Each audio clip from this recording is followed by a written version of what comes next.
Većina ljudi vjeruje da češnjak tijekom zime jednostavno miruje. Sadi se u jesen, prekrije zemljom i zatim se na njega zaboravi sve do dolaska proljeća. Međutim, zima nije razdoblje mirovanja za češnjak. To je faza koja odlučuje hoće li biljka rasti snažno i zdravo ili ostati slaba i nedovoljno razvijena. Ono što najčešće oštećuje češnjak tijekom zime nisu mraz ili snijeg, već nekoliko uobičajenih pogrešaka koje mnogi vrtlari ponavljaju svake godine, a da toga nisu svjesni. Najveća i najštetnija pogreška je ostavljanje tla potpuno neprekrivenim. Kada češnjak raste u golom tlu, izložen je stalnim promjenama temperature. Hladne noći smrzavaju tlo, dok ga topliji dani ponovo odmrzavaju. Ovo stalno smrzavanje i otapanje stvara stres za korijenje i postupno slabi biljku ispod površine zemlje. Češnjak često preživi ovaj proces, zbog čega je problem teško primijetiti. U proljeće listovi mogu izgledati zeleni i zdravi, ali glavice ostaje mala jer je šteta nastala mjesecima ranije. Češnjak se ne boji hladnoće, ali je vrlo osjetljiv na nestabilne uvjete.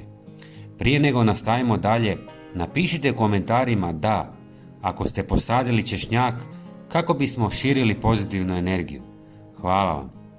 Zaštita češnjaka tijekom zime puno je jednostavnija nego što većina ljudi misli.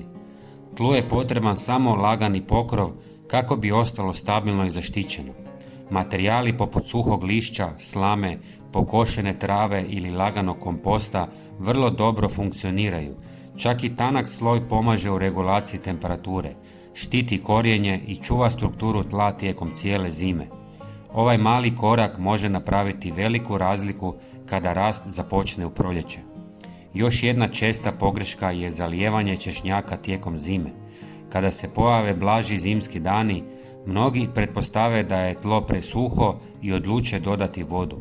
U stvarnosti, hladno tlo zadržava vlagu vrlo dugo. Višak vode ispunjava zračne prostore u tlu i sprečava dotok kisika do korijena. Bez dovoljno kisika korijen je slabi i može postupno početi trunuti. Ova šteta događa se tiho ispod zemlje, dugo prije nego što se pojave bilo kakvi vidljivi znakovi iznad površine. U većini slučajeva češnjak zimi ne treba zalijevanje jer su prirodne oborine uglavnom sasvim dovoljne.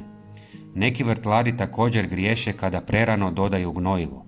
Vjeruju da će hranjenjem češnjaka tijekom zime ojačati biljku, no to često ima suprotan učinak.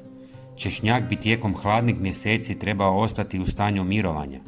Prerano gnojenje može potaknuti slab rast u pogrešno vrijeme, čineći biljku osjetljivom na hladnoću i stres umjesto da joj pomogne. Zdrav češnjak u proljeće rezultat je pravilne njege tijekom zime. Stabilna temperatura tla, odgovarajuća razina vlage i strpljenje puno su važniji od dodatnog rada. Izbjegavanjem ovih uobičajenih zimskih pogrešaka češnjak može razviti snažno korijenje i nagraditi vas velikim zdravim glavicama kada započne sezona rasta. Ponekad je najbolja stvar koju možete učiniti za češnjak zimi vrlo jednostavna.